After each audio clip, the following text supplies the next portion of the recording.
우리에게 복음이 들어오기까지 복음이 그냥 들어온 것 아니라 많은 분들의 헌신을 통하여서 우리에게 이 복음이 들어와 있음을 우리는 알 수 있습니다.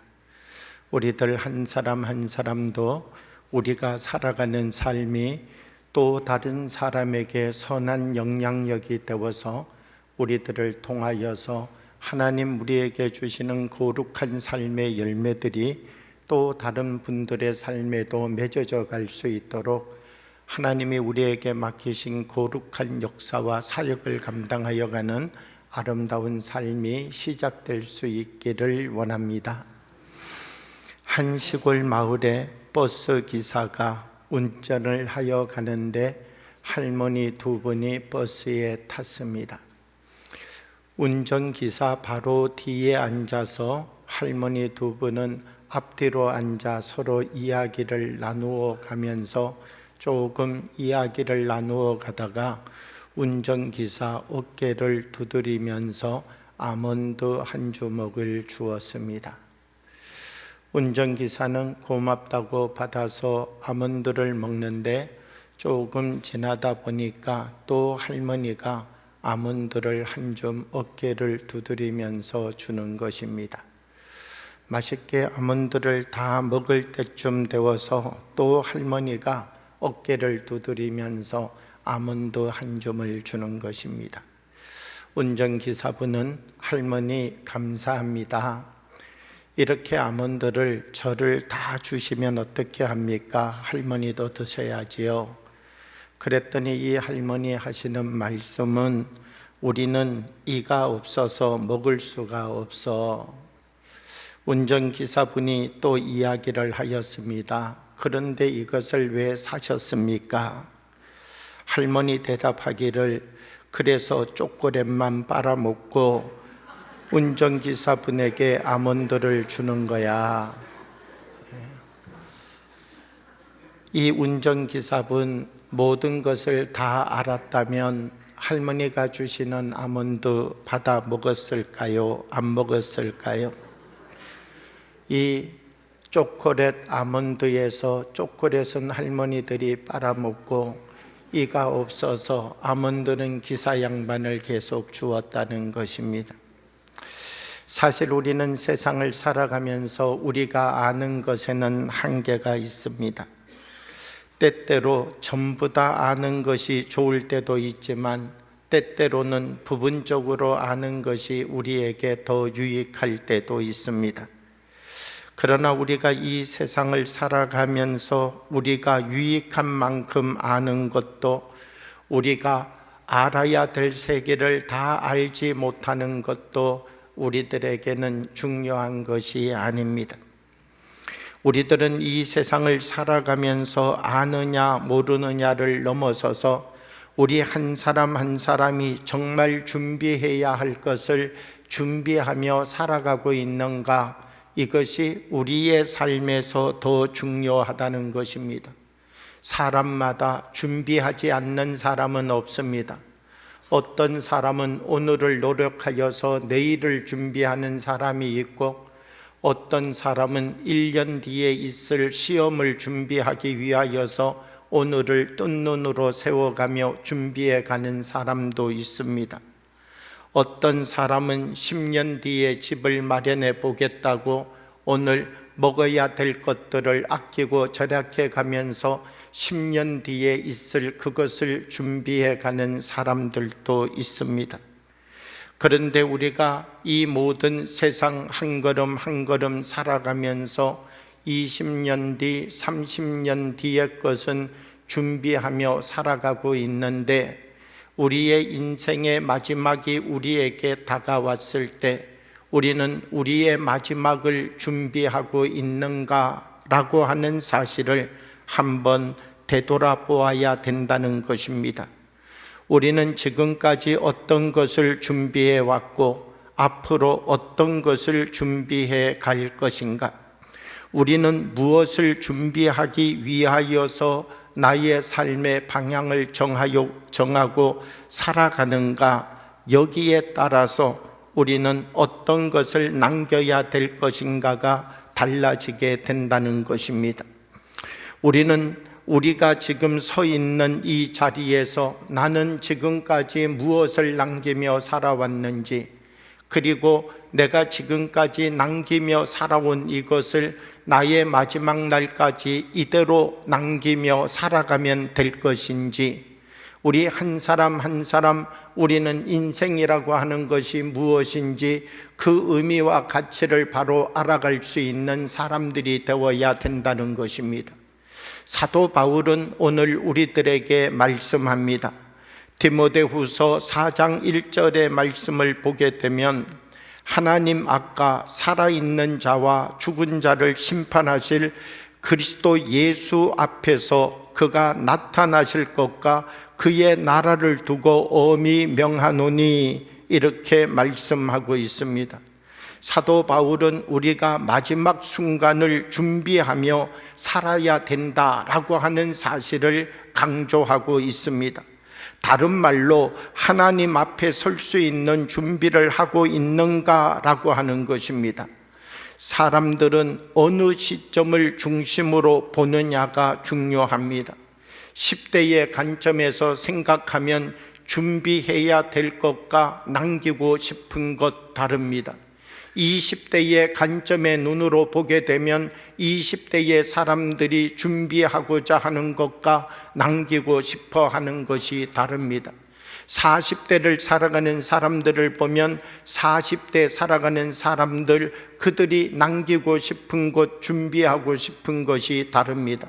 그러나 우리가 인생의 마지막에 서게 된다면 내가 그렇게 준비하고 남기기 원하였던 이것들이 정말 나의 삶에 유익한 것이었고, 이것이 정말 나의 인생에 그만큼의 가치가 있는 것이었는가 되돌아보게 된다는 것입니다. 성경을 보게 되면 솔로몬 왕이라고 하는 사람이 있습니다. 이 솔로몬 왕이라고 하는 사람은 지혜로운 사람이었습니다. 그뿐만 아니라 역사들을 돌이켜보게 되면 솔로몬 시대가 얼마나 풍요로운 시대였는가라고 하면 솔로몬 시대의 금이 돌과 같이 많았다, 이렇게 표현하고 있습니다.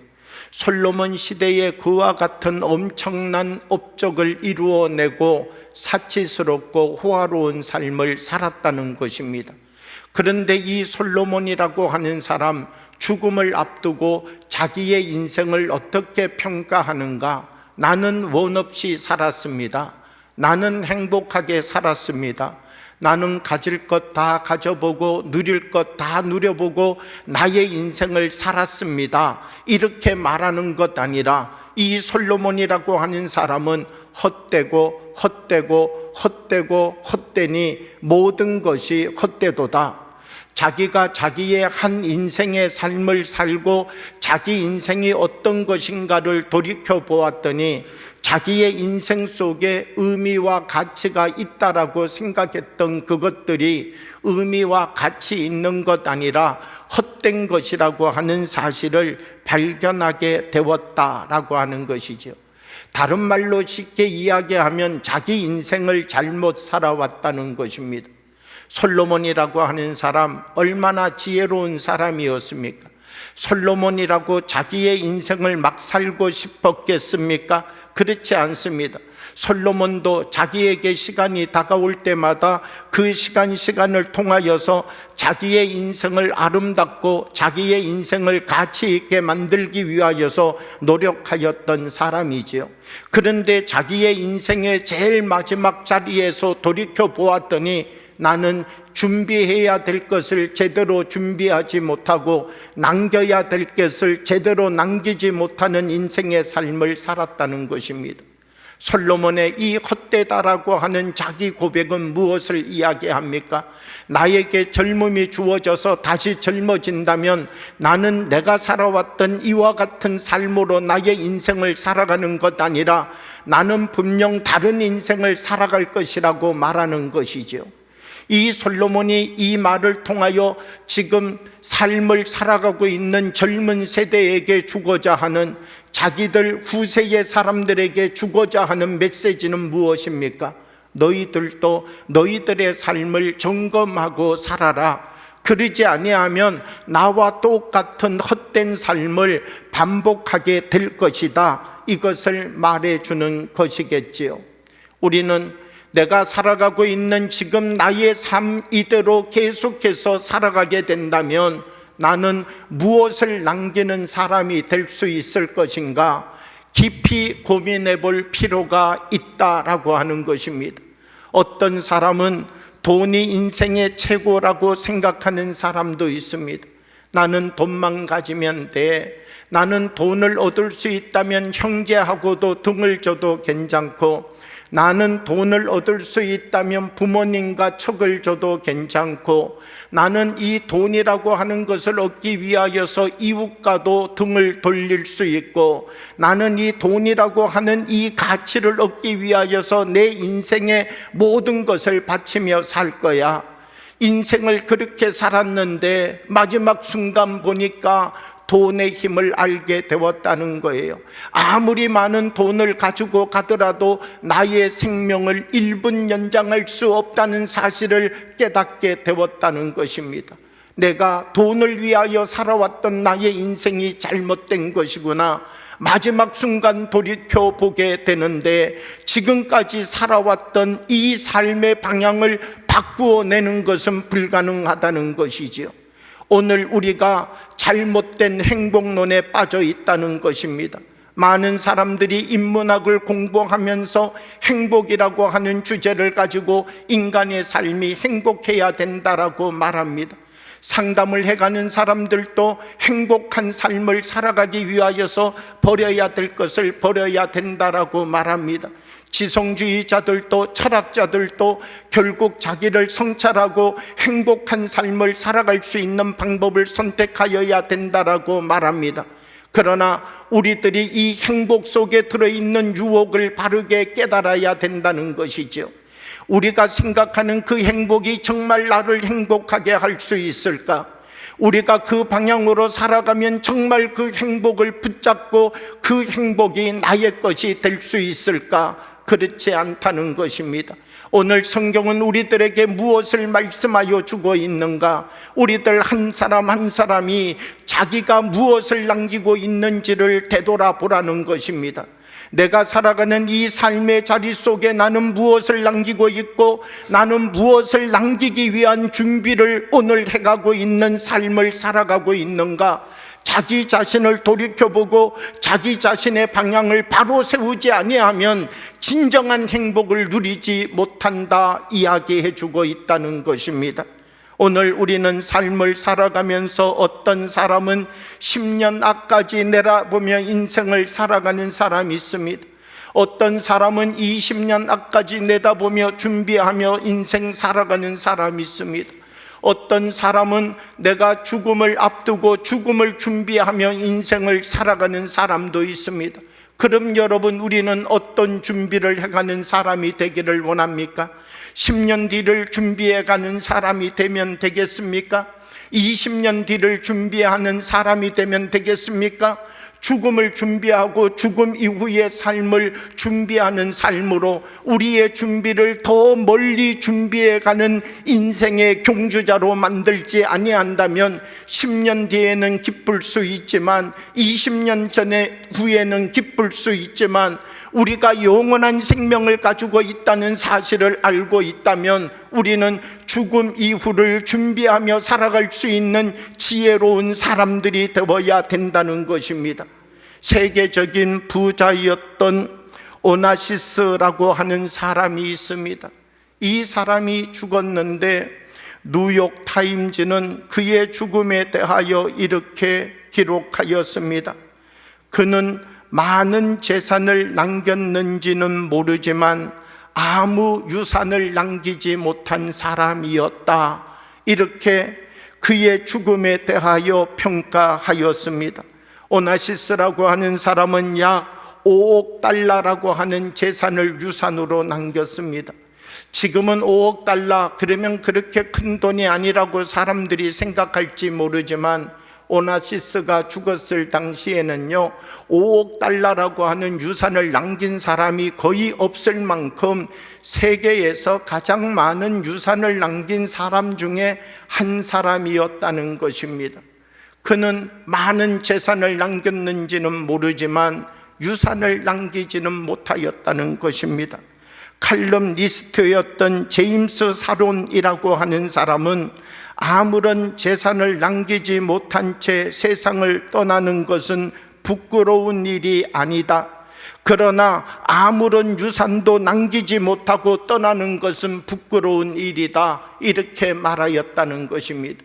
우리가 인생의 삶을 살고 내가 재산을 남기지 못하고 이 세상을 떠난다는 것, 이것은 부끄러운 일이 아니라는 것입니다. 그런데 우리가 한 번 이 세상을 살아가는데 한 번 이 세상을 살고 마지막 이 세상을 떠나는 그 순간 아무런 유산을 남기지 못한다면, 남겨야 될 것을 남기지 못한다면, 선한 영향력을 남기지 못한다면 나를 통하여서 그 누군가에게 향기가 되어지고, 나를 통하여서 그 누군가에게 소망이 되어지고, 나를 통하여서 나의 사랑으로 그 누군가가 인생의 새로운 걸음을 살아갈 수 있도록 그 누군가에게 빛을 나누어 주지 않는, 유산을 만들지 않는 삶을 살았다면 그 사람 부끄러운 삶이다, 이렇게 말하고 있다는 것입니다. 우리는 지금 우리가 살아가는 이 삶의 자리 속에서 내가 어느 자리에 서 있는지 내 자신을 점검할 수 있어야 됩니다. 내가 갖고 있는 지식, 내가 갖고 있는 경험, 내가 갖고 있는 철학, 내가 갖고 있는 이성으로 나의 무게를 달아보는 것 아니라 성경의 말씀 위에 나를 올려놓고 나의 무게가 얼마나 나가고 있는지 나의 무게를 측정하고 달아볼 수 있는 사람이 되어야 된다는 것입니다. 나는 정말 하나님이 원하시는 만큼의 경험을 하고 있는가? 내가 하고 있는 경험만큼을 경험하고 이 경험의 세계가 전부라고 나는 착각하며 나의 인생을 살아가고 있는 것은 아닌가? 하나님이 나를 통하여 이루어 가고자 하시는 더 깊은 하나님의 세계를 경험하고 있는가 돌이켜 보아야 된다는 것입니다. 파스칼이라고 하는 유명한 천재가 있습니다. 저 프랑스의 철학자인 파스칼이라고 하는 사람은요, 나이가 12살 되던 해에 유클리드 기하학이라고 하는 것을 이해하였습니다. 사실 평생 공부하여도 이해하기 어려운 것을 12살에 이해하였다는 것입니다. 이 사람 16살이 되었을 때에는요, 파스칼의 원리라고 하는 것을 찾아내게 되었고 원추곡선론이라고 하는 것을 발표하였습니다. 나이가 19살 되었을 때에는요, 오늘 컴퓨터를 만들어서 컴퓨터를 움직일 수 있는 이론의 바탕이 되어지는 전자계산기를 이미 17세기의 사람이 만들어내었다는 것이죠. 천재 중에 천재 아니겠습니까? 이 파스칼이라고 하는 사람, 이런 업적을 갖고 있으니 그에게 얼마나 부와 명성이 따랐겠습니까? 사교계에 들어가서 자기가 벌은 많은 돈을 가지고 사치하게 살고, 또 자기가 벌어들인 많은 돈을 가지고서 이 사람 저 사람 만나는 사람들과 세상적인 방법으로 유흥과 향락을 누리며 살아갔던 사람이 파스칼이라고 하는 사람이었습니다. 그런데 그는 31살이 될 때 죽음을 눈앞에 둔 사고를 만나게 되었습니다. 내가 죽는구나, 나도 죽는구나, 나도 죽음을 피해갈 수 없구나, 죽음이 내 눈앞에 있구나, 이것을 깨닫고 파스칼이라고 하는 사람은 다른 눈을 뜨게 되었습니다. 우리 인간이 삶을 살아가는데 죽음이라고 하는 것이 누구에게나 다 찾아온다면 나는 그 죽음 앞에 설 때 어떻게 하여야 될 것인가? 그는 성경을 읽고 말씀을 읽기 시작하였습니다. 말씀을 읽어가는 어느 날 1654년 11월 23일 밤 11시 그는 31살의 나이에 살아계신 하나님을 만나게 되었습니다. 성경을 읽어가는데 마음이 뜨거워지기 시작하더니 온몸에 불이 붙은 것 같은 체험을 하게 되었습니다. 방바닥을 뒹굴면서 내 몸이 너무 뜨겁다, 내 몸이 불붙어 있다라고 소리를 지를 만큼 하나님의 성령의 역사를 이 사람이 체험한 것입니다. 그리고 파스칼이라고 하는 사람, 자기가 살아가는 삶의 방법을 180도 바꾸었습니다. 내가 지금까지 세상에 많은 것 남기며 살아왔지만 이것 남기며 살아가는 것 아니라 정말 남겨야 될 것을 남기며 살아가야 되겠구나.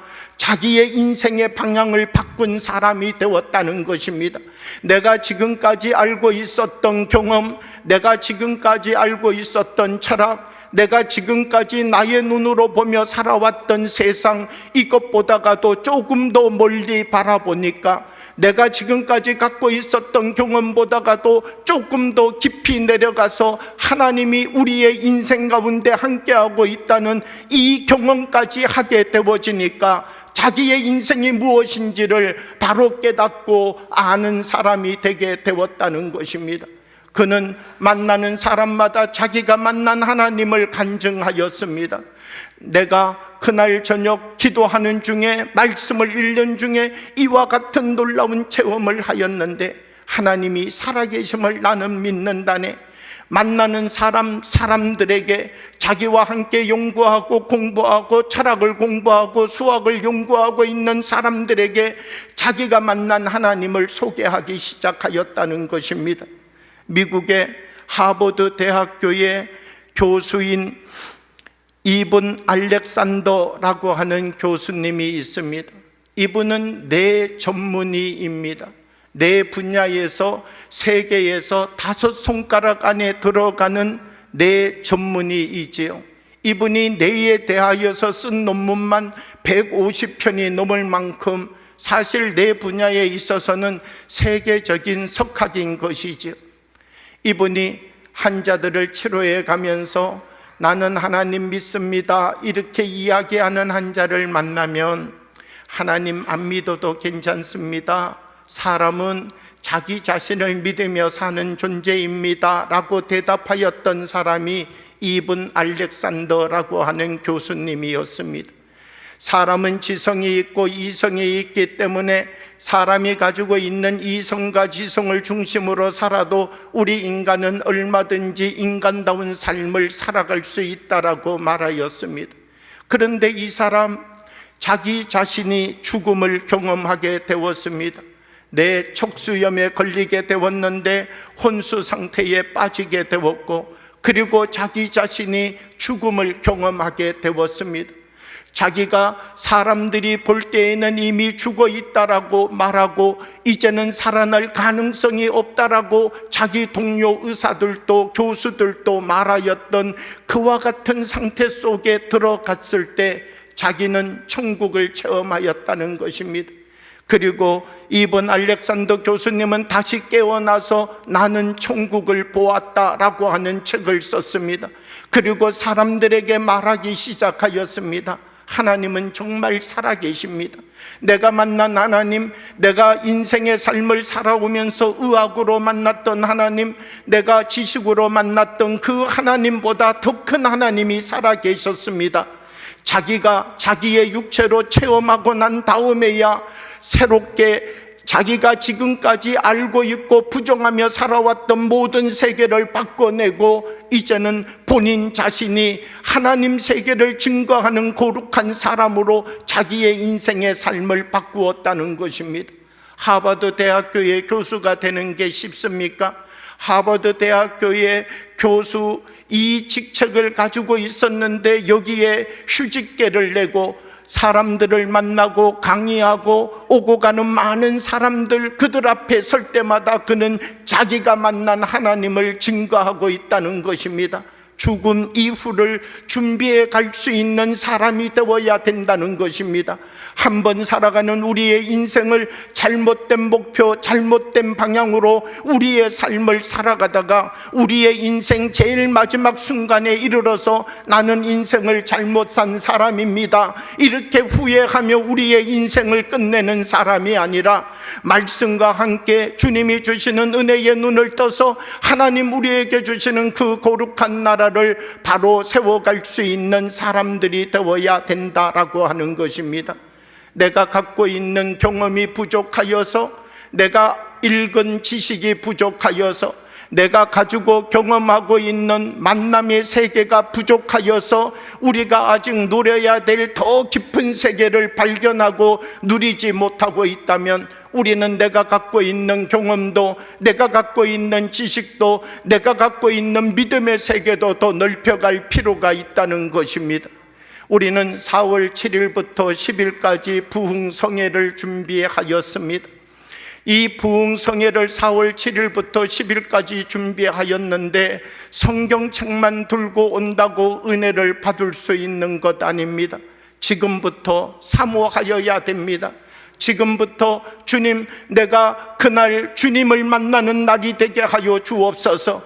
주님, 내가 아직 하나님의 살아계심을 경험하지 못하였는데 주님, 나는 정말 하나님의 살아계심을 경험하기 원합니다. 이번 부흥회의 자리가 살아계신 주님을 경험하고 나의 인생의 삶의 방법을 바꾸어 갈 수 있는 자리가 되게 하여 주옵소서. 저는 우리 효성영광교회 한 분 한 분들이 지금부터 기도하며 하나님이 우리에게 주실 은혜를 사모하는 사람들이 되어지기를 원합니다. 아무리 씨앗이 떨어져도 우리가 옥토가 되지 아니하면 그 말씀은 나의 것이 될 수 없습니다. 우리들 한 분 한 분들이 말씀 위에 굳게 서서 이번 심령 부흥회를 통하여 주님, 나에게 주시는 이 말씀이 옥토에 떨어져서 나의 인생을 바꾸고 나를 바꾼 뿐만 아니라 나와 만나는 모든 사람들의 인생을 바꾸어 낼 수 있는 하나님의 기름 부음이 되게 하여 주옵소서. 우리들이 기도하며 굳게 서서 하나님이 우리를 통하여 일하여 가시는 놀랍고 큰 역사에 물맷돌로 쓰임받는 아름다운 역사가 우리들을 통하여 나타나기를 주님의 이름으로 축복합니다. 함께 기도 드리겠습니다. 사랑의 아버지 하나님, 우리 가운데 성령으로 임하여 주셔서 우리들이 가지고 있는 경험보다도, 우리들이 가지고 있는 지식보다가도, 우리들이 지금까지 살아오면서 알고 있는 이 모든 세계보다도 하나님의 세계가 더 크심을 발견하게 하여 주셔서 내가 가지고 있는 경험으로 하나님을 제한하지 아니하게 하시고, 내가 갖고 있는 지식으로 하나님 세계를 결박하지 아니하게 하시고, 아버지 하나님의 그 크고 놀라운 하나님의 세계에 우리를 세워 주님이 주시는 더 크고 더 놀라운 은혜를 누리게 하시고 하나님의 참된 복음의 증인으로 하나님의 것을 남기는 삶을 살아가는 믿음의 지체가 되도록 우리들을 사용하여 주옵소서. 예수님 이름으로 기도하옵나이다. 아멘.